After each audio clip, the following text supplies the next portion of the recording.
The doorbell rang at exactly 6:30, and my hands trembled slightly as I straightened the collar of my best cardigan.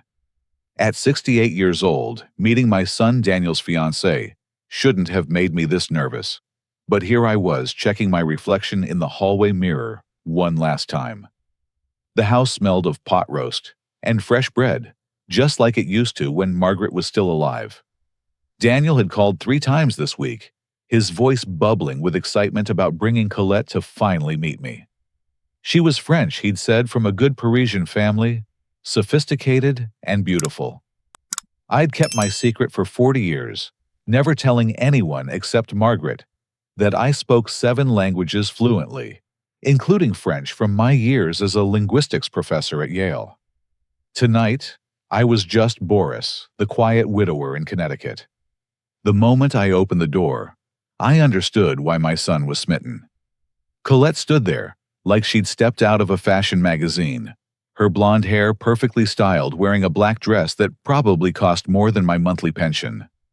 Daniel beamed beside her, his arm protectively around her waist, while an older couple stood behind them with matching expressions of barely concealed disdain.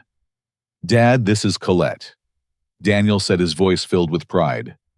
"And these are her parents, Monsieur and Madame Dubois." Colette extended a manicured hand, her smile practiced and cold. "So wonderful to finally meet you, Mr. Boris. Daniel speaks of you constantly."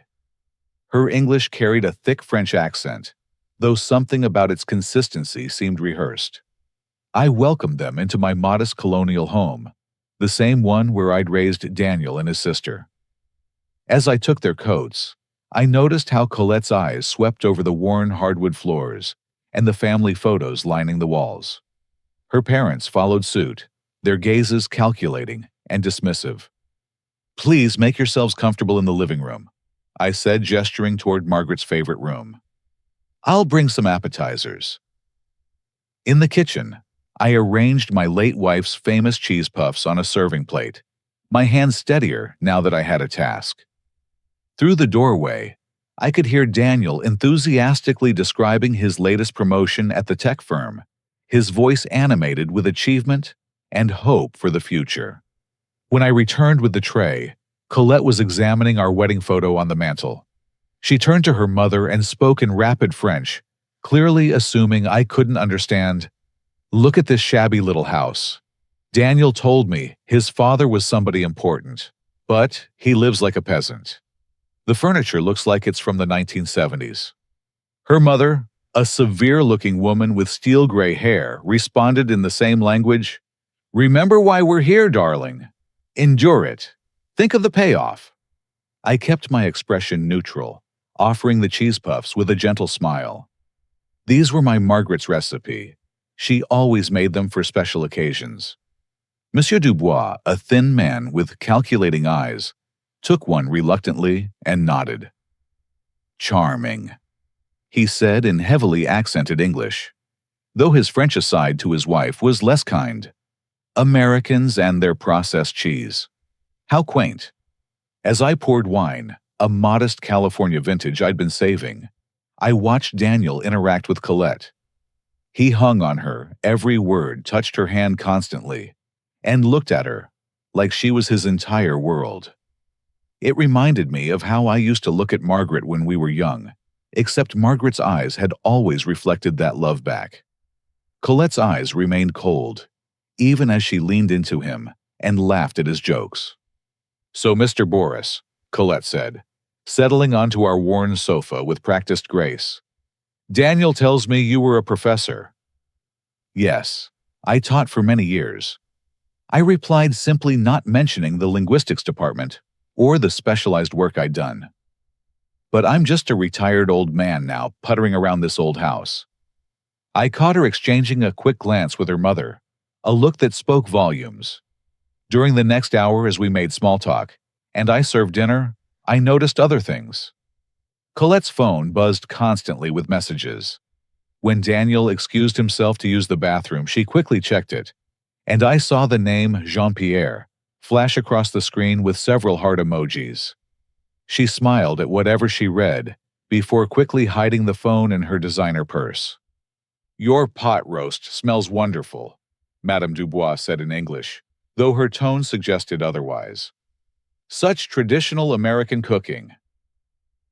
"It's my wife's recipe," I said, bringing the platter to the dining room table. "She taught me before she passed. Said I couldn't survive on frozen dinners." As we sat down to dinner, Daniel launched into excited plans about their upcoming spring wedding. "We're thinking of having it at the Ritz-Carlton," he said, his eyes shining. "Colette has such wonderful ideas about the flowers and the music." "It will be perfection," Colette assured him, squeezing his hand, while her other hand discreetly typed on her phone beneath the table. "Your father must sit at the table of honor, of course." The way she said it, like she was granting me some enormous favor in my own son's wedding, made my chest tighten. But I smiled and nodded, playing the grateful father. "That's very kind of you," I said, passing the green beans. "I'm just happy to see Daniel so happy." "He is a treasure," Colette agreed, though the look she gave her father suggested she meant it in an entirely different way than I did. "Such a successful man, so generous and trusting. These qualities are so rare today." Monsieur Dubois nodded approvingly. "Indeed. Trust is the foundation of marriage, is it not? My daughter is very fortunate." The irony of his words would have been amusing if my son's heart wasn't on the line. I served the meal quietly, observing everything while appearing to notice nothing. Colette barely touched her food, pushing it around her plate with obvious distaste. Her parents ate mechanically, as if performing an unpleasant duty. Daniel, bless him, remained oblivious to the undercurrents at the table. He talked about the house he wanted to buy for them, the honeymoon in Bora Bora. He was planning the future he envisioned with such clarity and joy. Each word was a knife in my heart, because I could see what he couldn't. The cold calculation in Colette's eyes, the way her parents assessed our humble dining room, like appraisers, the constant buzz of her hidden phone. "More wine," I offered, reaching for the bottle. "You are too kind," Madame Dubois said, though her French mutter to her husband was less gracious. "This cheap wine gives me a headache. How much longer must we endure this?" "Patience," he replied in French. "Think of Marseille." I poured steadily, my face revealing nothing of what I understood. Years of academic conferences in Paris, translating for the UN, working with international students, all of it hidden behind the mask of a simple retired professor who spoke only English. Margaret had always said my gift for languages was both a blessing and a curse. Tonight I was beginning to understand what she meant. As dinner continued, I watched my son's face so full of love and hope, and felt a deep sadness settling in my bones. Whatever was happening here, whatever game Colette and her family were playing my boy, was going to be hurt. The question was whether I could find a way to protect him without destroying his faith in love entirely. The evening wore on each false smile and calculated comment, building a picture I didn't want to see but couldn't ignore. By the time I served Margaret's apple pie for dessert, I had made a decision. I would find out exactly who these people were and what they wanted with my son. And I would do it the way I'd learned to do everything important in my life, quietly, carefully, and without anyone suspecting the old man in the cardigan knew more than he let on. The apple pie sat in the center of the table, steam still rising from the latticed crust. Margaret had won 3 county fair ribbons with this recipe, and I'd practiced for months after she died to get it just right. Daniel helped himself to a generous slice, while Colette delicately placed the smallest possible piece on her plate. "Dad makes this pie every Sunday," Daniel told them proudly. "It's even better than Mom's, though. Don't tell her I said that." His voice caught slightly at the mention of his mother, and he squeezed my shoulder affectionately. "How touching," Madame Dubois murmured in English, though her eyes remained fixed on her phone screen. Family traditions are so important. I stood to fetch the coffee, my knees protesting slightly. I'll just be a moment. Please enjoy the pie while it's warm. The kitchen was only steps away, separated from the dining room by a partial wall that allowed me to hear everything while remaining out of sight. As I prepared the coffee maker, filling it with grounds and water, their voices carried clearly in the quiet house. "How much longer?" Colette whispered in French, her voice dropping the sweet accent she used in English. "This pie is pure sugar and lard. I can feel my skin breaking out just looking at it." "Shh," her mother cautioned also in French. "The old fool might return. He can barely walk straight." Colette laughed softly. "Did you see him shuffle to the kitchen? Daniel says he's becoming forgetful too. Perfect for our purposes." My hand stilled on the coffee pot handle. Through the reflection in the microwave door, I could see them at the table. Daniel was scrolling through his phone, showing pictures of potential honeymoon resorts, completely absorbed and trusting. Monsieur Dubois leaned forward, speaking rapidly in French. "What about the house? Is it worth anything?" Colette shrugged. "The location is good. Connecticut real estate always sells. But look at this place, Papa. Outdated kitchen, ancient appliances, probably needs a new roof. Still, even a teardown would fetch $700,000 in this neighborhood." "And his assets?" Madame Dubois pressed. "Surely a professor has retirement savings." Daniel mentioned his father lives simply by choice. Something about his mother's values. Colette said dismissively. "But there must be something. Life insurance from the wife university pension, perhaps investments. Americans always have those retirement accounts." I forced myself to continue preparing the coffee tray, adding sugar cubes and cream to Margaret's silver service set. Each word felt like ice in my veins, but I maintained my movement slow and deliberate. "Tell them about the trust fund," Madame Dubois urged her daughter. Colette's voice took on a triumphant tone. "Daniel's grandparents left him and his sister each a trust fund. He can't touch the principal until he's 40, but it's worth $3 million. Plus his stock options from that tech company.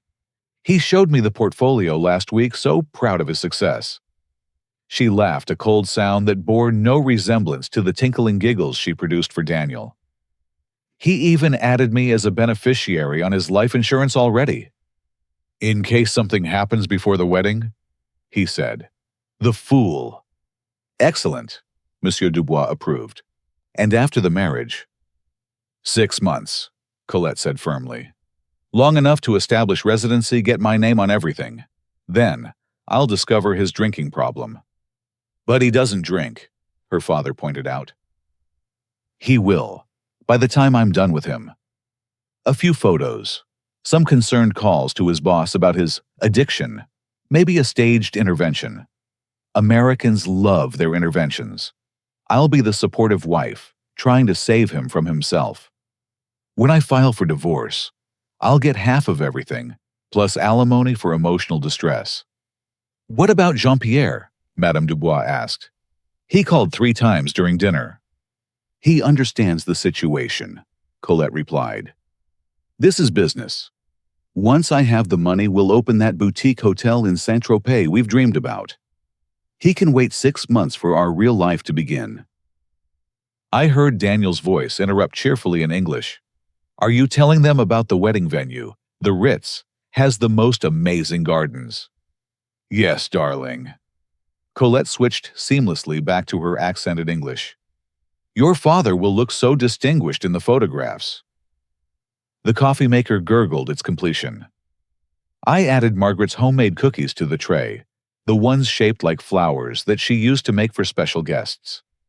My hands were perfectly steady now, my mind sharp with the clarity that comes from necessary action. I'd heard enough, more than enough, but I needed to maintain my facade a little longer. "Here we are," I announced, returning with the tray. "Coffee and Margaret's butter cookies. She got the recipe from her grandmother." "How delightful," Colette said, though she didn't touch either. "Such a rich family history. You must tell me more about Daniel's grandparents sometime. The calculated probe wasn't subtle, but Daniel lit up at the suggestion. Dad, you should show her the photo albums. Remember those pictures from Grandpa's hardware store? Perhaps another time, I said mildly. I wouldn't want to bore our guests with old photographs. Nonsense. Monsieur Dubois interjected, his interest clearly piqued. Family heritage is never boring. This hardware store, was it successful? Grandpa did all right. Daniel answered proudly. He started with nothing and built it into a chain of 12 stores across New England. That's how he could set up the trust funds for me and Sarah. I watched Colette's eyes gleam with satisfaction, while she maintained her expression of polite interest. Her phone buzzed again, and she glanced at it quickly. Excuse me, she said sweetly. I should respond to this. Wedding coordinator working late on our plans. She typed rapidly, and I caught a glimpse of heart emojis and French text before she tucked the phone away. The rest of dessert passed in a blur of false pleasantries and calculating glances. I played my part perfectly, the doddering old widower slightly confused, fumbling with the coffee service dropping sugar cubes. Each clumsy movement seemed to confirm their assessment of me as a harmless, declining old fool ripe for exploitation. When dinner finally ended, I walked them to the door, moving slowly, gripping the wall for support I didn't actually need. Thank you so much for dinner, Colette said, air-kissing my cheeks in the French style. Everything was memorable. Yes, quite the authentic American experience, Madame Dubois added with a thin smile. We must have you to our hotel soon. The Hartford Hilton has an excellent restaurant. That would be nice. I replied vaguely, letting my eyes go slightly unfocused, as if I was struggling to follow the conversation. Daniel hugged me tightly. Thanks, Dad. This meant everything to me. Isn't she wonderful? She seems lovely, son. I managed, patting his back. You take care driving home now. As they walked to Daniel's Tesla, I heard Colette say in French to her parents, 6 months from now, we'll sell this dump and never have to see this pathetic old man again. Daniel can put him in one of those nice facilities where they drug them into compliance. Her parents laughed approvingly as they got into their rental car. Daniel held Colette's door open, gazing at her adoringly, completely unaware that the woman he loved had just discussed disposing of me like unwanted furniture. I closed my door and leaned against it, letting the mask finally drop.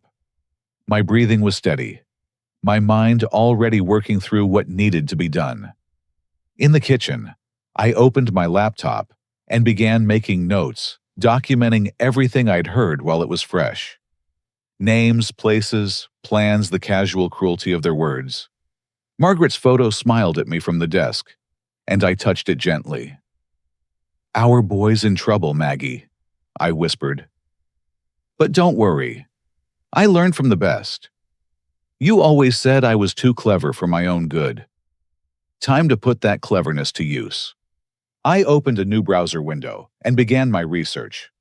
Colette Dubois, Jean-Pierre, the Hartford Hilton, boutique hotels in Saint-Tropez, marriage fraud, divorce law in Connecticut. Every search was a step toward protecting my son, toward exposing the vultures circling him. The coffee grew cold as I worked the pie uneaten. Somewhere across town, my son was probably listening to Colette complain about the meal, agreeing that his father was getting old, maybe even discussing how to handle my declining condition after their marriage. The thought sent fresh anger through me, but anger wasn't useful. Not yet. What I needed was information evidence and a plan. Colette thought she was dealing with a feeble old professor who could barely remember his own name. She was about to learn that appearances could be deceiving, and that a father's love combined with a lifetime of navigating international deceptions was a force she hadn't calculated into her cruel equations. The grandfather clock in the hall struck midnight But I kept working. Somewhere in Paris, or Hartford, or wherever she really came from, Colette was probably texting Jean-Pierre, laughing about the evening planning their future with my son's money. Let her laugh. Let them all laugh. The silence of the wolf had begun, and by the time they realized, the old man understood every word, every cruel joke, every calculated betrayal. It would be far too late to escape the trap I was about to set. The morning after the dinner, I drove to Marcus Thompson's office in downtown Hartford. The building hadn't changed much since his FBI days, still that imposing brick structure, with windows that seemed to watch the street below. Marcus and I had met 20 years ago when I was translating for an international fraud case. He'd retired 5 years back, but kept his investigative firm running mostly corporate background checks and insurance fraud these days. His secretary, a sharp-eyed woman named Dolores, recognized me immediately. "Professor Boris, it's been too long. Go right in, he's expecting you." Marcus stood as I entered, still an imposing figure at 72. His silver hair, military short, and his handshake firm. "Boris, you sounded urgent on the phone. Everything all right?" I settled into the leather chair across from his desk, choosing my words carefully. "I need some advice about international background checks. Discreet ones. It's a delicate situation involving my son." His eyes sharpened. Marcus had interrogated too many suspects not to recognize evasion. "This about that French girl Daniel's marrying? I saw the engagement announcement in the paper." "You always did read between the lines." I admitted. "Yes, it's about Colette. Something feels wrong, Marcus. Call it an old man's intuition, but I need to know who she really is." Marcus leaned back, steepling his fingers. "What kind of wrong are we talking about?" "The kind where her story doesn't add up. She claims to be from Parisian nobility, but her French has a Marseille street accent when she thinks no one understands. Her parents stay at the Hilton, but dress in designer clothes. Little things that don't match." "You want me to run a background check?" "I want more than that," I said, pulling out a cashier's check. "I want a full investigation, international scope. I need someone in France who can dig deep." Marcus examined the check and whistled softly. "This is serious money, Boris. What aren't you telling me?" "I overheard some things," I said carefully. "Things that suggest this might be more than just a gold digger situation. I think we're dealing with professionals." He studied me for a long moment. "You know, in all the years I've known you, you've never asked for a favor. Must be serious." He picked up his phone. "Let me call Antoine in Paris.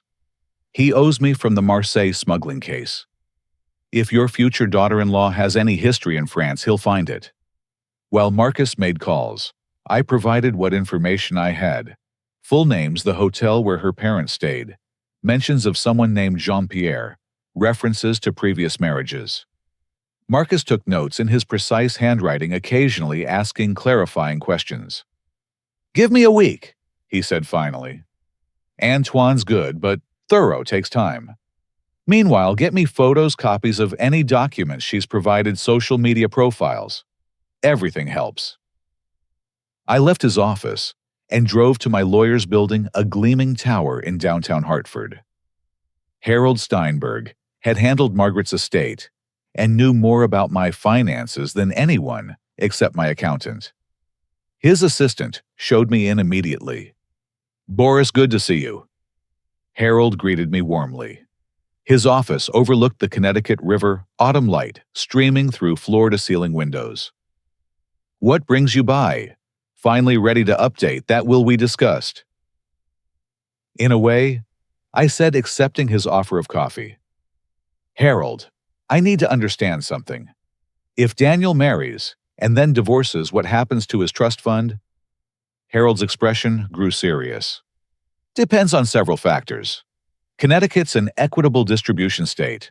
The trust principle would likely be protected since it's inherited wealth, but any distributions during the marriage could be considered marital property. Why do you ask? Let's say someone marries him specifically to access that money. What protections exist? Without a prenuptial agreement? Not many. Harold pulled up files on his computer.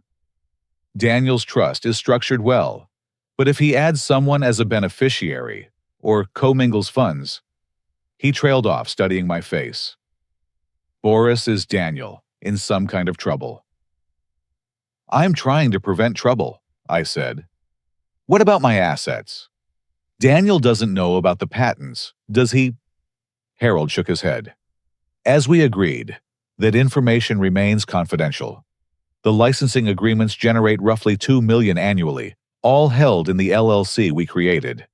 Your visible assets are just the house and your university pension. Good. Keep it that way. I thought for a moment. Can you draw up some documents for me? Theoretical ones.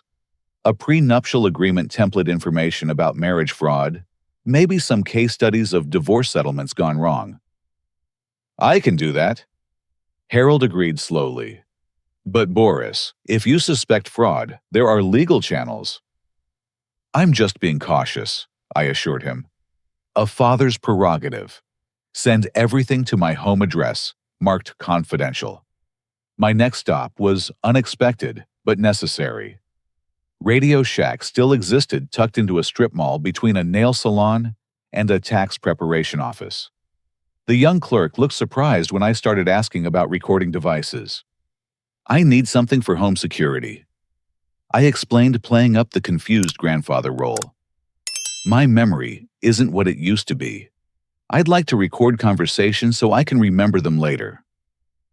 The clerk, eager to help, showed me various options.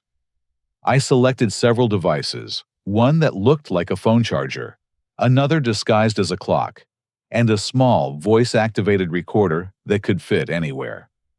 I paid cash, declined the warranty, and added batteries to my purchase. Back home, I spent the afternoon strategically placing the devices. The phone charger went into the outlet behind the sofa where Colette had sat.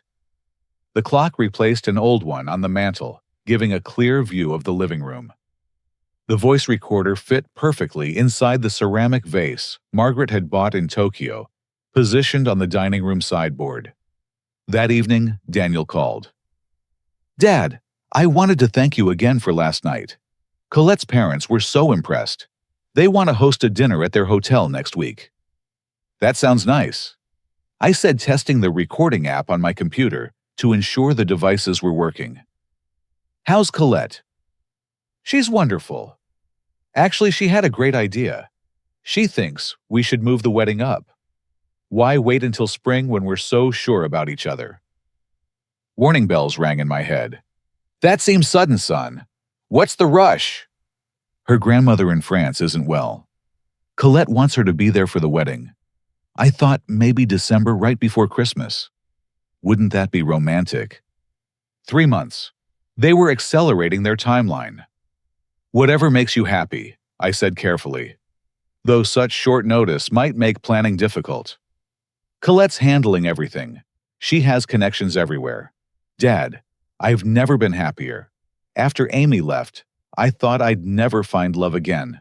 And then Colette appeared like an angel. My heart ached at the mention of his ex-wife Amy, who'd left him for her personal trainer 2 years ago. Daniel's vulnerability had made him a perfect target. I'm glad you're happy, I said, meaning it, despite everything. Just remember to take things one step at a time. Marriage is a big commitment. I know, Dad, but when you know, like you and Mom. After we hung up, I sat in my study surrounded by language textbooks and translation certificates. On my desk were printouts of Colette's social media profiles, which were suspiciously sparse before 6 months ago. Her Instagram showed carefully curated photos, Eiffel Tower selfies, boutique shopping trips, champagne brunches.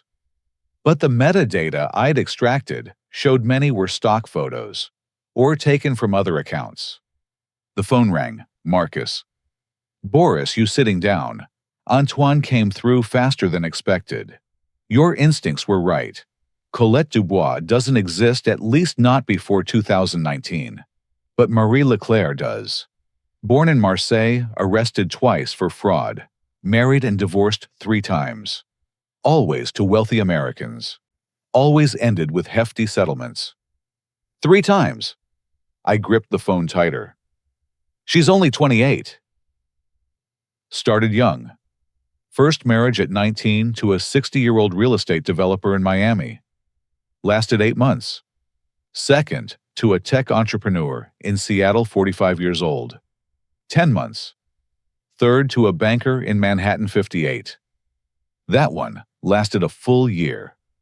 Each time she claimed abuse, got restraining orders, walked away with significant settlements. And the parents? Not parents. Claude and Simone Bataille, known associates from Marseille. They run a sophisticated operation across multiple countries. The FBI has a file, but never enough for prosecution. They're very careful. What about Jean-Pierre? Jean-Pierre Moreau, her actual boyfriend. Maybe husband records are unclear. He's got his own rap sheet: identity theft, credit card fraud, assault. Nasty piece of work. Antoine's sending photos and documents. You'll have them by tomorrow. I thanked Marcus and hung up, my mind racing. This was worse than I'd imagined. Not just a gold digger, but a serial predator, part of an organized crime ring. And my son was their latest mark. I pulled up Daniel's social media, studying recent posts. Photos of him and Colette at charity galas, business dinners, social events. In every image, she positioned herself perfectly, establishing a public record of their relationship, building her case for the inevitable divorce. The recording devices blinked silently around my house, waiting. I opened a new notebook and began planning. If Colette wanted to play games, she'd chosen the wrong opponent. I'd spent decades parsing languages, understanding not just words, but the cultures and deceptions behind them. I'd translated for diplomats who lied with every breath, for criminals who wore $1,000 suits.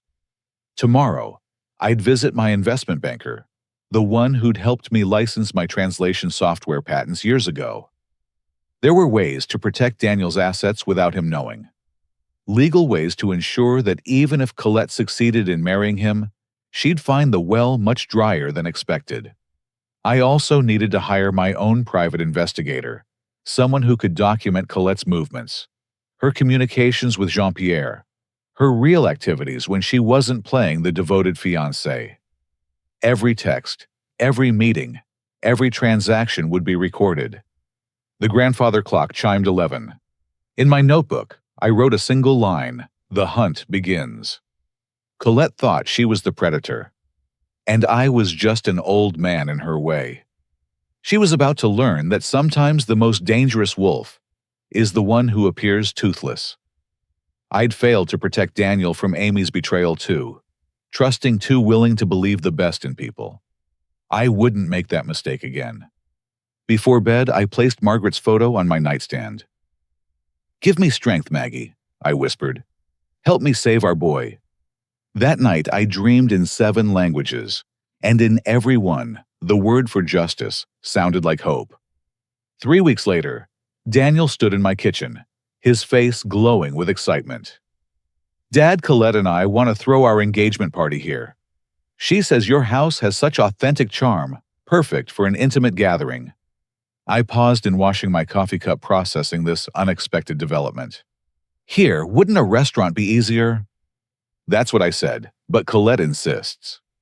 She wants her family to see where I grew up, where we'll raise our children someday. He pulled out his phone, showing me a guest list. Just 30 people. Close friends, some colleagues, and her family flying in from France. "Her cousins are coming?" I asked, remembering Marcus's warning about the extended network. "A few, yes. She's especially excited about her cousin Pierre. He's in international business, might have some opportunities for me." Daniel's enthusiasm was painful to witness. "Is it okay, Dad? I know it's a lot to ask." "Of course," I said, my mind already calculating. This was an opportunity I hadn't expected. When 2 weeks. Colette's already arranged catering, flowers, everything. You won't have to lift a finger. That evening, I called Marcus. They're bringing the whole crew to my house. Can you have surveillance ready? Already on it, Marcus assured me. My guy Tom will pose as a neighbor doing yard work. We'll have eyes on everyone coming and going. I spent the next week preparing meticulously. The recording devices were tested and repositioned for optimal coverage. I installed 2 new ones, a tiny camera in my study disguised as a pen holder, and another in the powder room medicine cabinet. Harold had taught me that people often made private calls in bathrooms, believing them to be safe spaces. I also reached out to another old contact, Dimitri, who'd helped me with technical translations for cybersecurity firms. He walked me through setting up a secure server to store all recordings encrypted and backed up to multiple locations. You're being very thorough, Dimitri observed, helping me configure the system. This must be important. It's my son, I said simply. He nodded, understanding that no further explanation was needed. The day before the party, I received a package from Antoine in Paris. Inside were documents that made my blood run cold. Photos of Colette with different men, marriage certificates, divorce settlements. Most disturbing was a French police report from 6 years ago, where an elderly victim described being drugged at a family dinner, waking up to find his bank accounts emptied. I locked everything in my safe and prepared for battle. The day of the party arrived, crisp and clear autumn leaves, painting my yard in shades of gold and crimson. The caterers arrived early, transforming my modest home into something from a magazine. Colette supervised imperiously, adjusting flower arrangements and criticizing the placement of champagne flutes. Boris, she called out, using my first name with false familiarity. You must change into something more suitable. I've laid out options in your bedroom. I found she'd been through my closet selecting a navy suit I'd worn to Margaret's funeral. The presumption was breathtaking. I changed obediently, adding a small American flag pin to my lapel that contained a micro recorder. Guests began arriving at 6. I recognized several of Daniel's colleagues from the tech firm, genuine friends who seemed puzzled by the formal atmosphere Colette had created. She turned my comfortable home into something cold and pretentious, all white flowers and crystal that caught the light like frozen tears.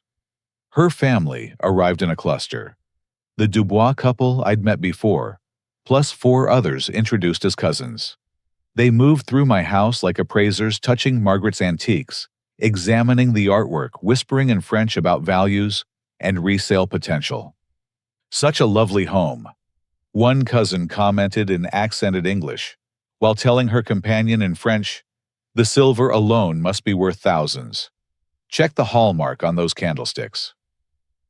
I played the gracious host, refilling glasses and offering canapés, each movement calculated to seem slightly unsteady. I'd even practiced a mild tremor in my hands, which seemed to delight Colette. Poor Boris. I heard her tell someone in French. The decline has been rapid. Daniel's in denial, but decisions will need to be made soon.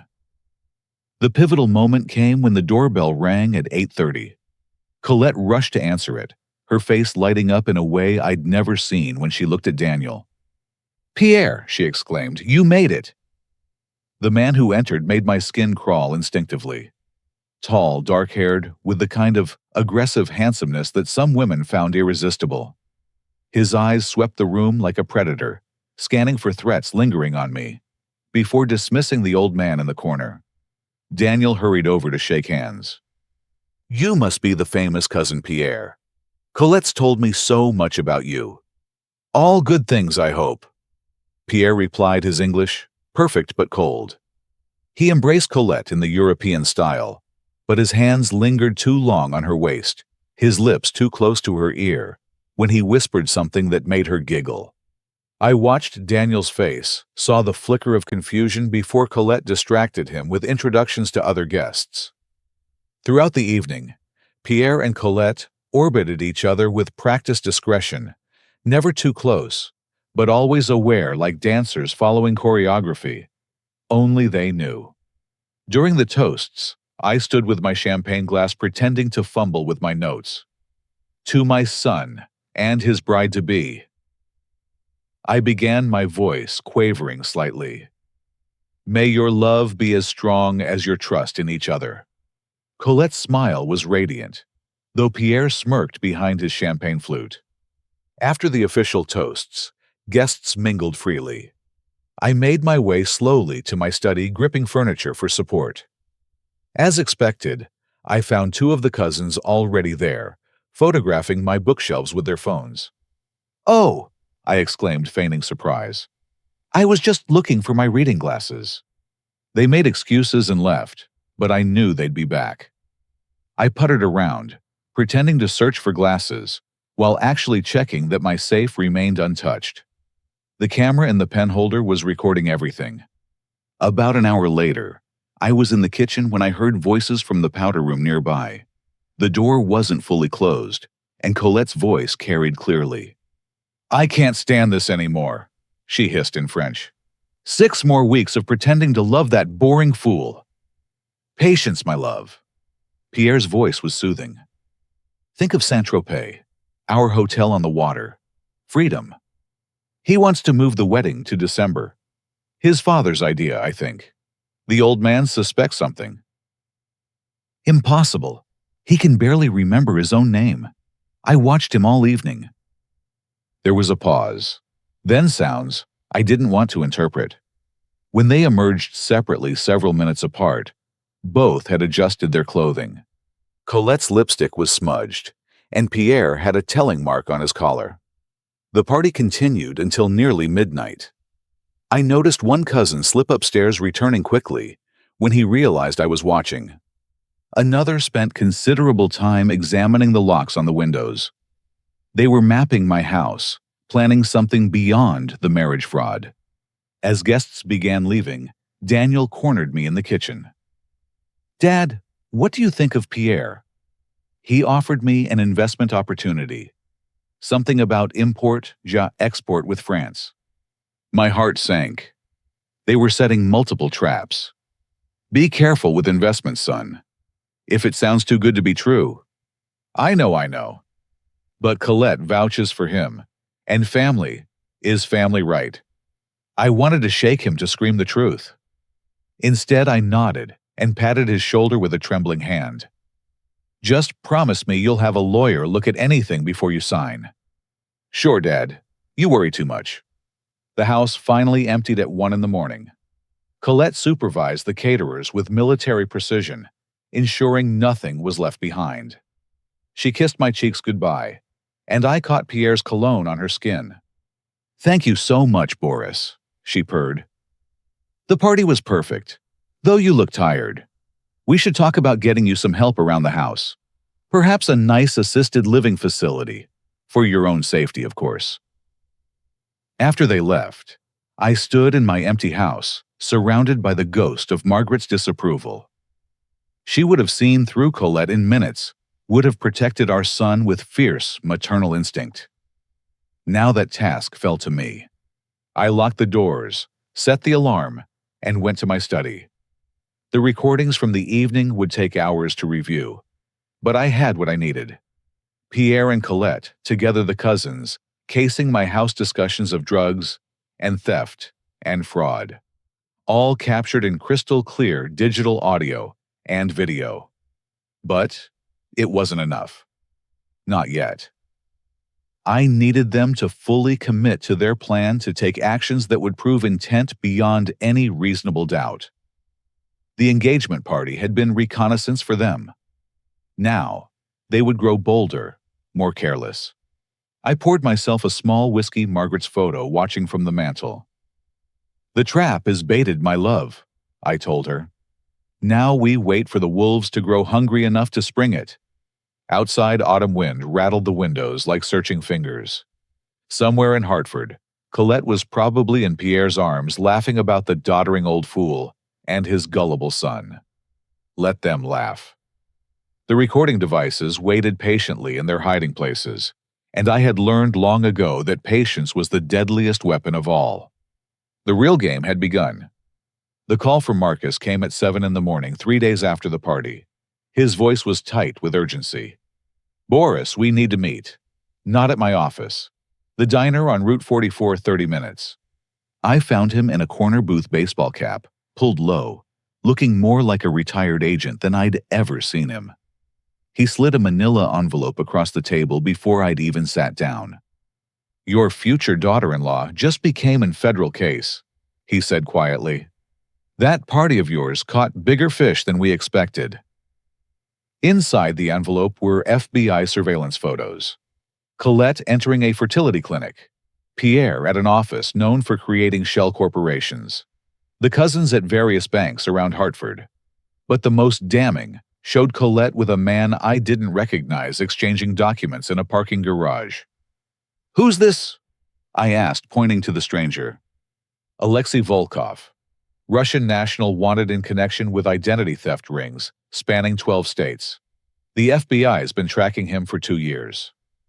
Marcus leaned forward. "Boris, your son's fiancée isn't just a marriage scammer.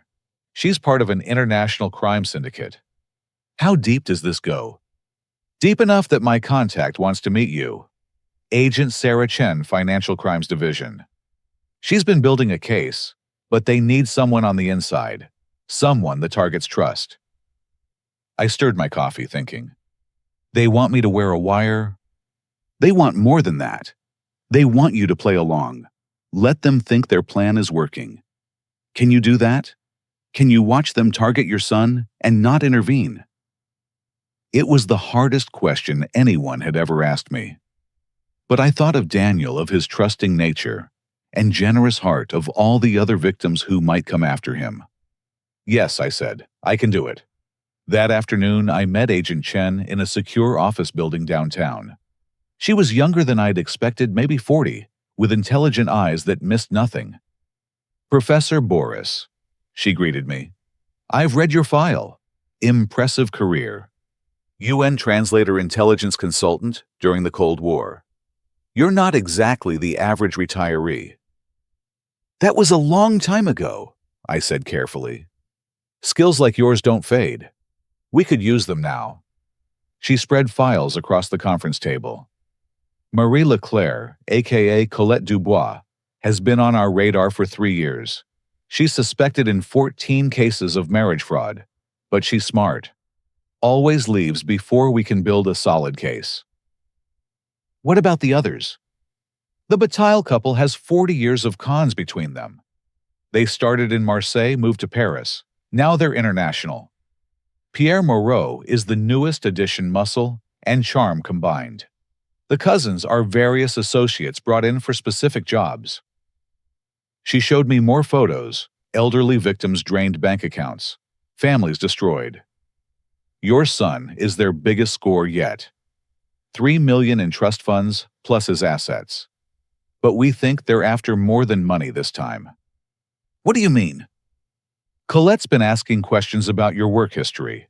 We intercepted communications suggesting they think you have government connections worth exploiting. Have you ever worked on classified projects?" I chose my words carefully. "Some of my translations involve sensitive materials. Nothing current, but old intelligence can still be valuable to the right buyers." Agent Chen nodded. "That's what we're afraid of. This could be espionage, not just fraud. Are you willing to help us?" "What do you need?" "First, we need you to give them a reason to accelerate their timeline. Make them think you're more vulnerable than you are. Second, we need you to document everything. We'll provide equipment, but you'll need to get them talking about specific crimes. And my son, we'll protect him, but he can't know. If his behavior changes, they'll run. Can you handle that?" I thought of Daniel's face at the party. So in love, so trusting. "I'll do whatever's necessary." Over the next 2 weeks, I played my role perfectly. I called Daniel, confusing dates and repeating stories. I left bills unpaid, let mail pile up. When Colette visited with Daniel, I wore mismatched socks and called her by Margaret's name twice. "Dad, are you feeling all right?" Daniel asked, concern creasing his forehead. "Fine, fine." I mumbled, then asked him the same question I'd posed 5 minutes earlier. Colette's eyes lit up with satisfaction. After they left, I found she'd photographed my checkbook and credit card statements while pretending to help with dishes. My meeting with Pierre came next. He appeared at my door on a Tuesday afternoon, all charm and false concern. "Boris, I was in the neighborhood and thought I'd check on you. Colette worries, you know." I invited him in, playing the lonely old man grateful for company. We sat in my study, where every word would be captured in high definition. "You have such interesting books," he observed, running his fingers along spines. "Some in Russian, I see. You speak it." "Oh, a little," I said vaguely. "From my teaching days. Would you like tea?"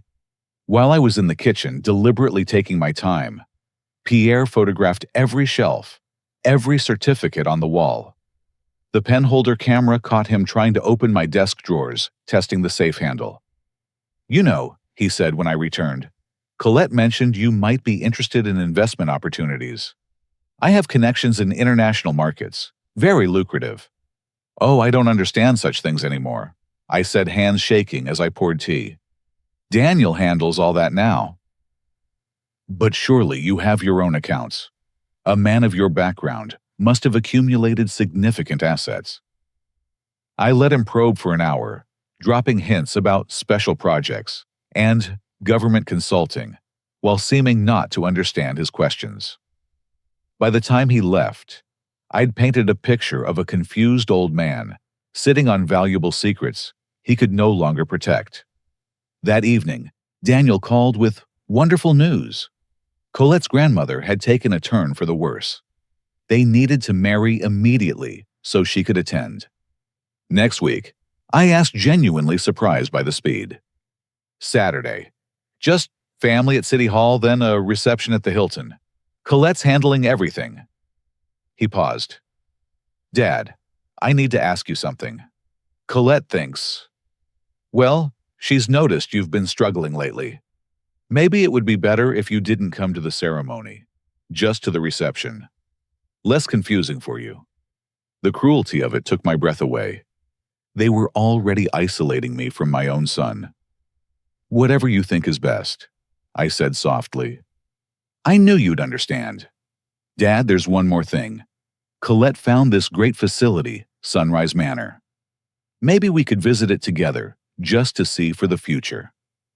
"Of course," I agreed, my heart breaking. "Whatever makes you comfortable." After hanging up, I called Agent Chen. "They've moved the wedding to Saturday. They're trying to put me in a home." "Perfect," she said. "Let them think they're winning. We'll be ready." The next day brought another revelation. My private investigator, Tom, had been tracking Colette's movements. She'd been visiting fertility clinics, but not for the reason I'd assumed. "She's getting documentation," Tom explained, showing me photos. "Fake pregnancy tests, ultrasound images. Building a paper trail for a pregnancy that doesn't exist.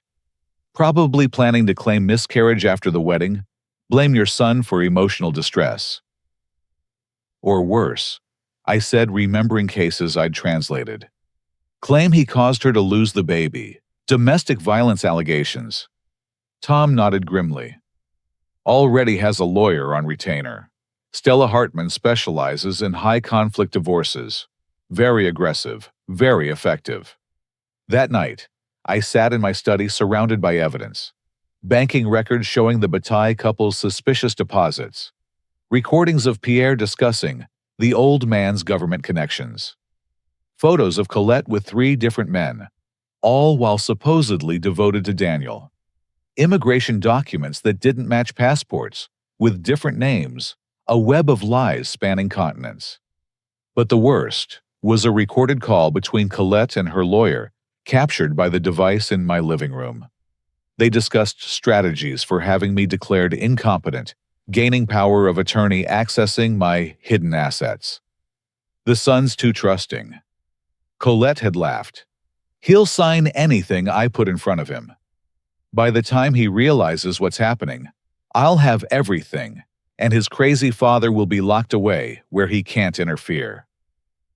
I turned off the recording and sat in darkness.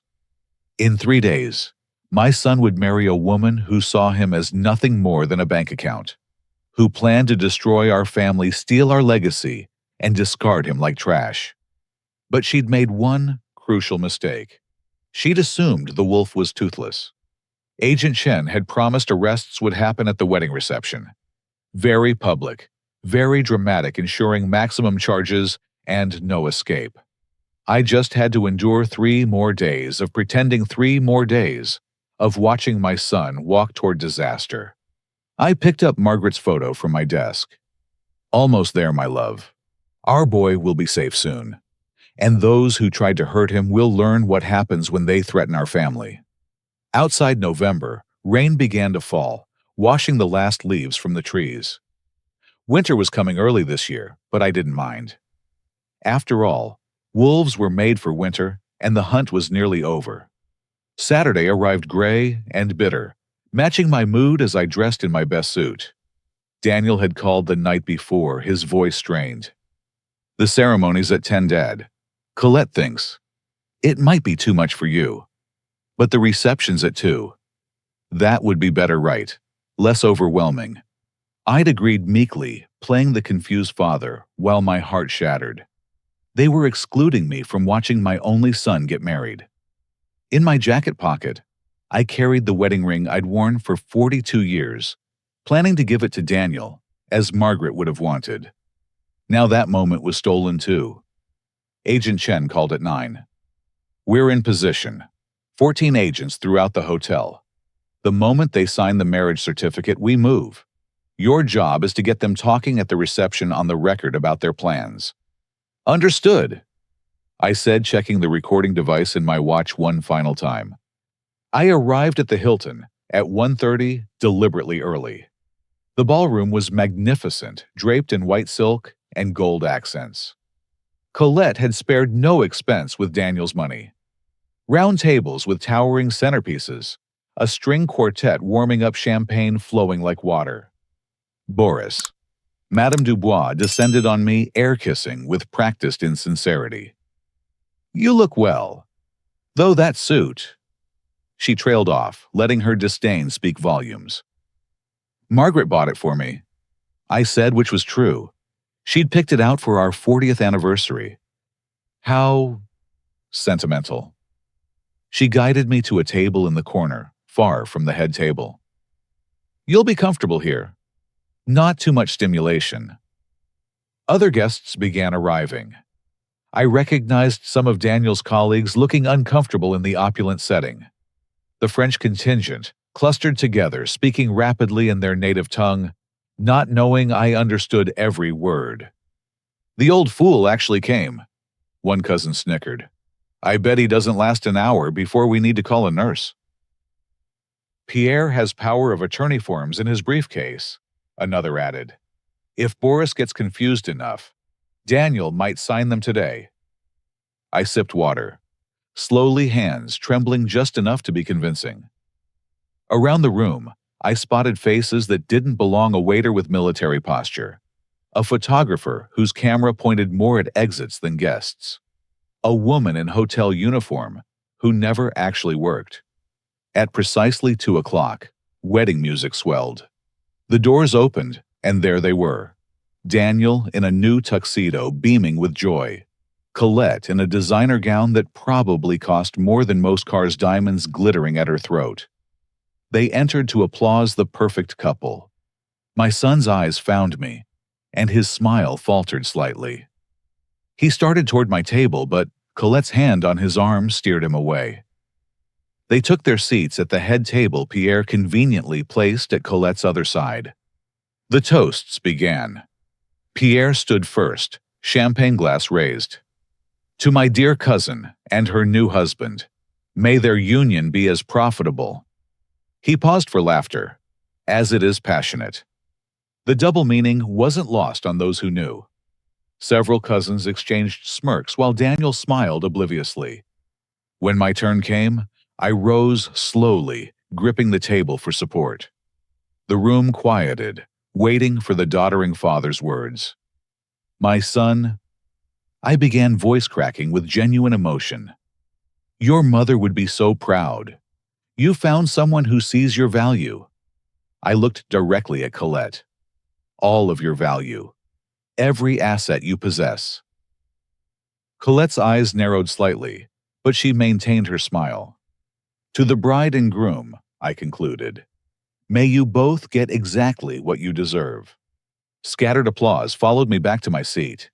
During dinner, I picked at my salmon, playing with my food like a confused child. Colette's cousins took turns approaching my table, testing my mental state with increasingly bold questions. Boris, Daniel mentioned you have some valuable books. First editions I collect, you know. Oh, books. I blinked vaguely. Yes, I used to read. Can't remember the titles now. And your work with the government? Such interesting stories you must have. Did I work for the government? That was so long ago. Each interaction was recorded, their predatory interest documented. Around 4 o'clock, I made my move, shuffling toward the restroom, but, accidentally, entering a storage room where Pierre and 2 cousins were huddled in conversation. Oh, I exclaimed, I'm sorry, I was looking for… It's fine, Boris, Pierre said smoothly, though his hand moved quickly to pocket what looked like my son's checkbook. Are you lost? I often am these days, I admitted, letting my eyes go unfocused. Say you're Colette's cousin, aren't you? Such a lovely girl. Reminds me of someone. Can't recall who. They exchanged glances of contempt, mixed with anticipation. The confused old man was even worse than they'd hoped. Let me help you find the restroom, Pierre offered, taking my arm with false solicitation. As we walked, he said in French to his companions, Tonight, after the old fool goes to bed, Daniel gave me his house key. In the bathroom, I splashed water on my face and stared at my reflection. Just a little longer. Hold on, a little longer. When I returned to the reception, the party was in full swing. Daniel and Colette danced him, gazing at her with complete adoration, while she scanned the room over his shoulder. During the father-son dance tradition, Colette had arranged for Daniel to dance with her mother instead, another calculated insult. Around 5, Colette approached my table with false concern. Boris, you look tired. Perhaps you should go home. We've arranged a car. But I haven't given Daniel my gift. I protested, pulling out Margaret's ring box. Her eyes lit up, seeing the velvet case. How thoughtful, I'll make sure he gets it. She reached for the box. No, I said firmly, showing the first flash of the wolf beneath the sheep's clothing. I give it to my son myself, or not at all.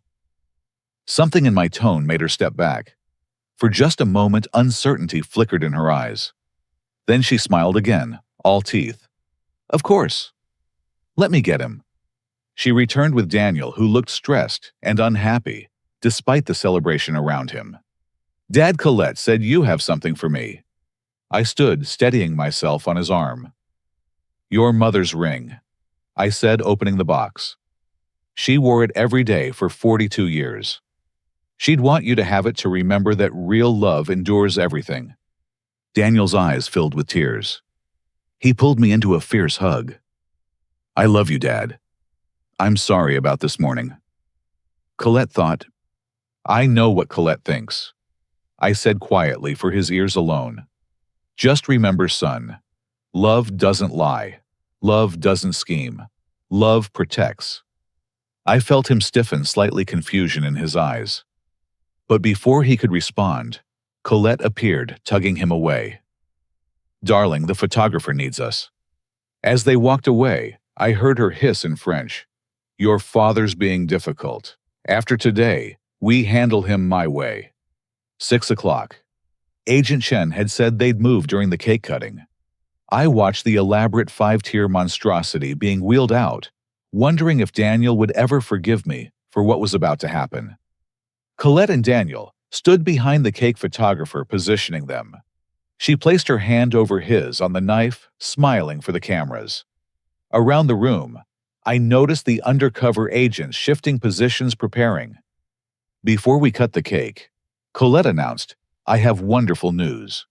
Daniel and I are expecting our first child." Gasps and applause erupted. Daniel looked stunned. "What? But we haven't even—" "Surprise, darling." She kissed him, silencing his protests.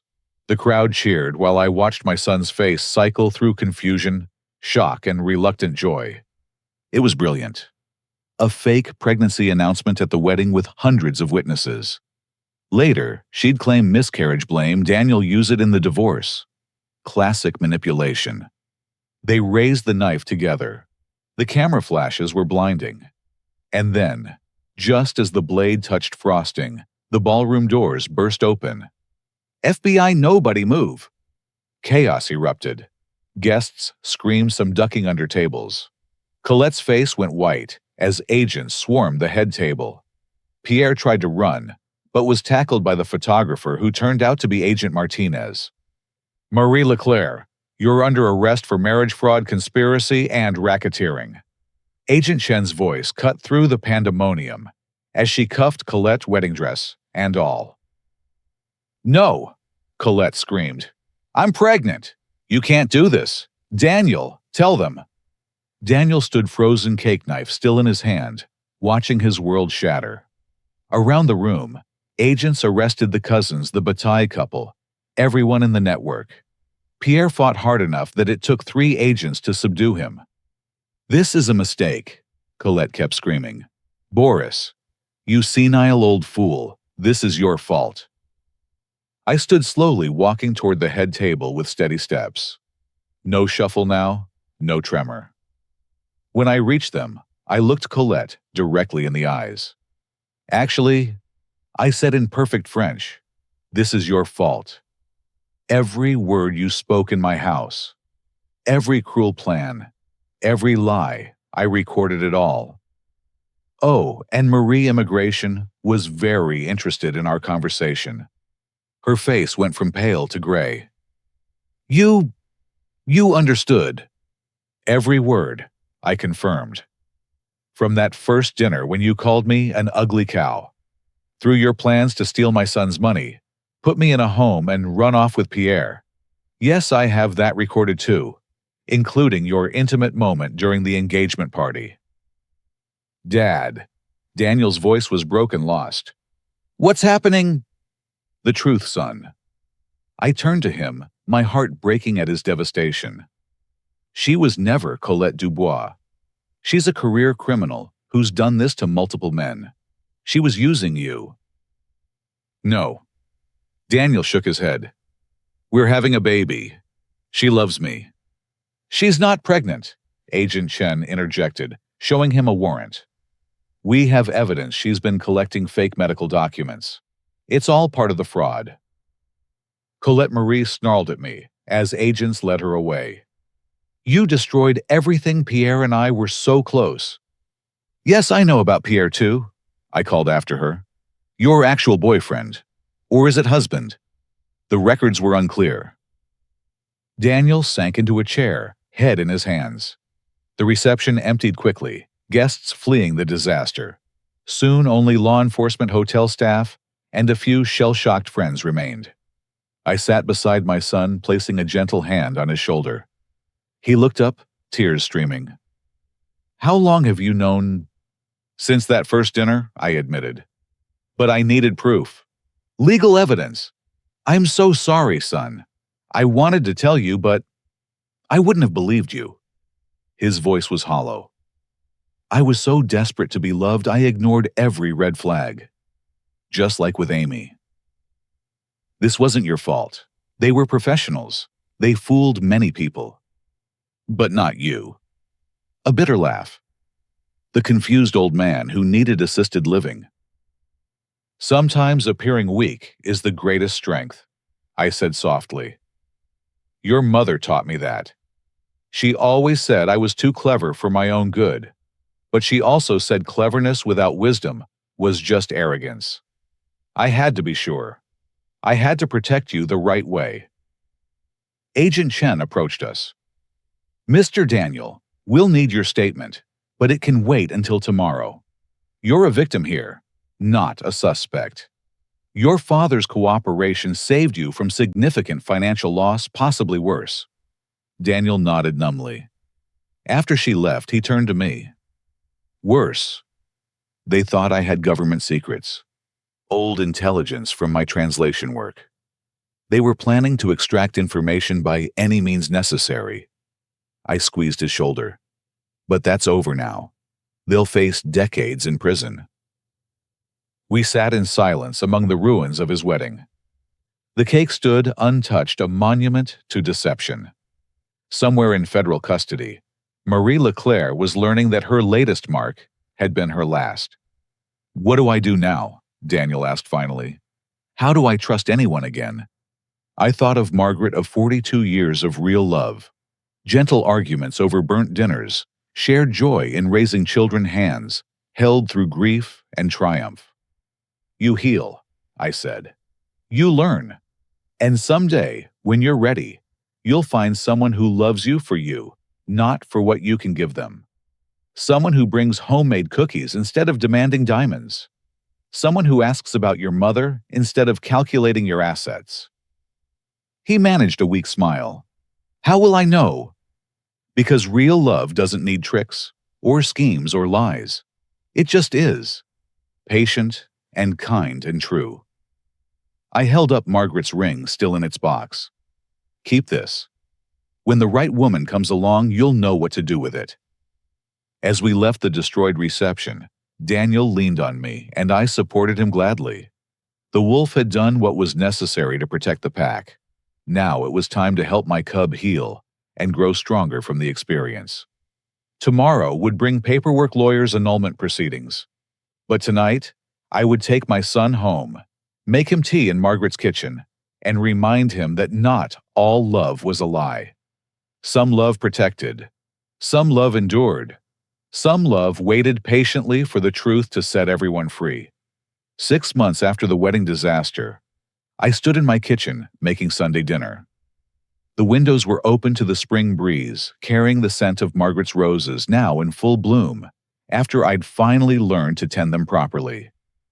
The house felt alive again, filled with purpose instead of plots. Daniel sat at the table scrolling through legal documents on his laptop. The dark circles were gone, the haunted look replaced by something stronger, more aware. Therapy had helped, but time and truth had done most of the healing. The prosecutor says Marie got 25 years, he reported. Pierre got 30 because of the assault charges. The others got various sentences between 10 and 20 years.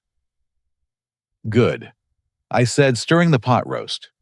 Same recipe, but now Daniel helped make it, learning his mother's techniques. Any word on asset recovery? Most of it. Turns out they had millions stashed in various accounts. The FBI's returning funds to all their victims. He closed the laptop. Dad, I need to tell you something. I turned, wooden spoon in hand. What is it? I've been seeing someone. My hand stilled. We'd talked about this in family therapy, about moving forward without letting fear rule. Tell me about her. Her name's Jennifer.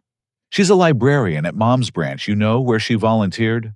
I met her returning Mom's books that I'd borrowed. He smiled, the first genuine smile I'd seen in months. She recognized Mom's name, and the system told me stories about her reading program for kids. And I prompted, gently returning to stirring. And she drives a 10-year-old Honda. Brings her lunch to work in Tupperware. Spent our first date showing me the library's rare book collection, and got more excited about a first edition Steinbeck than any jewelry I could buy. She sounds lovely. She wants to meet you. Actually, she insists on it. Said anyone who raised a son kind enough to cry in the philosophy section must be worth knowing. I chuckled. You cried in the library. It was 3 months after everything. I found Mom's favorite reading chair. He shrugged. Jennifer found me, brought tissues and tea from her thermos. We talked for hours. When do I meet this remarkable woman? I invited her for dinner. Tonight. If that's okay. I looked at him carefully. You sure you're ready? No, he admitted. But my therapist says being sure isn't the point. Being willing to try again is. And Dad. She already knows everything. I told her on our third date. Showed her the news articles, the whole mess. She said anyone who could survive that and still believe in love was someone she wanted to know better. The doorbell rang at 6, just as the rolls came out of the oven. I watched from the kitchen as Daniel answered, noting how his shoulders relaxed the moment he saw her. Jennifer wasn't what Hollywood would call beautiful. Medium-height brown hair in a practical ponytail, wearing a sundress that had seen better days. But her smile transformed her face, and when she hugged Daniel, it was with genuine affection, not calculation. You must be Mr. Boris, she said, approaching with a covered dish. I brought dessert. Daniel said you make amazing pot roast, but sometimes skip dessert when you're cooking for yourself. What did you bring? I asked, accepting the dish. Brownies. My grandmother's recipe.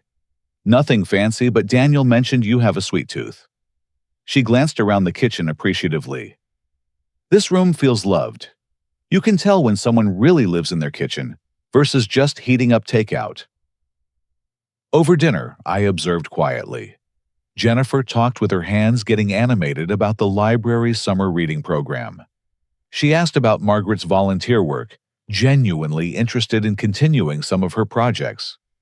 When Daniel mentioned his work, she listened attentively, but didn't probe about finances or future plans. Daniel tells me you were a professor, she said during dessert. Language is right. We just got a donation of foreign literature. I'm cataloging it, but some are in scripts I don't recognize. I'd be happy to help, I offered. I still remember most of what I taught. Would you? That would be amazing. The library can't afford professional translation, and Google Translate is, well, terrible for anything nuanced. I finished, and we laughed together. After dinner, Jennifer insisted on helping with dishes. Daniel tried to stop her, but she waved him off. Go relax. Let me talk to your dad properly. As we worked side by side, she spoke quietly. Daniel told me what happened. All of it. How you protected him. Any father would. No, she interrupted gently. Not any father. You let him think you were losing your mind, rather than risk him running to her with warnings. That took incredible strength. It almost broke us, I admitted. He was so angry when he found out how long I'd known. But you're here now. Together. That's what matters. She dried a plate carefully. My dad left when I was 12. Just walked out, started a new family. I know what it's like when someone who should protect you doesn't. Daniel's lucky to have you. We finished the dishes in comfortable silence. When we joined Daniel in the living room, I noticed how naturally they fit together on the sofa, her hand resting on his knee, his arm around her shoulders without possessiveness or display. Jennifer wants to see Mom's garden, Daniel said. I told her about the roses. We walked outside as sunset painted the sky gold. Margaret's roses climbed the trellis I'd finally fixed, blooming in abundance. Jennifer touched the petals reverently. Daniel says she won county fair ribbons for these. 17 years running, I confirmed. She had a gift. I'm just trying not to kill them. They look healthy to me. Loved things usually are. She smiled at Daniel as she said it, and I saw him relax even more. As they prepared to leave, Jennifer hugged me goodbye. Not the air kisses Colette had performed, but a real hug, warm and genuine. Thank you for dinner, she said, and for raising such a good man. After they left, I sat on the porch with Margaret's photo album. Pictures of Daniel growing up, Margaret teaching him to ride a bike, family vacations, graduation days. Normal life, real life, the kind Colette had tried to steal and monetize. The phone rang. Sarah Daniels' sister, calling from Seattle. "How did it go?" she asked without preamble. "Meeting Jennifer." "How did you know?" "Daniel told me. I've been worried sick. Is she—" "She's lovely," I assured her. "Genuine, kind, brings homemade brownies, and wants to continue Mom's library programs." "Thank God," Sarah exhaled. "I was ready to fly out and investigate her myself." "No need. This one's real."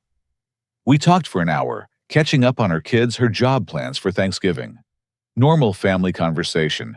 No crisis. No investigation needed.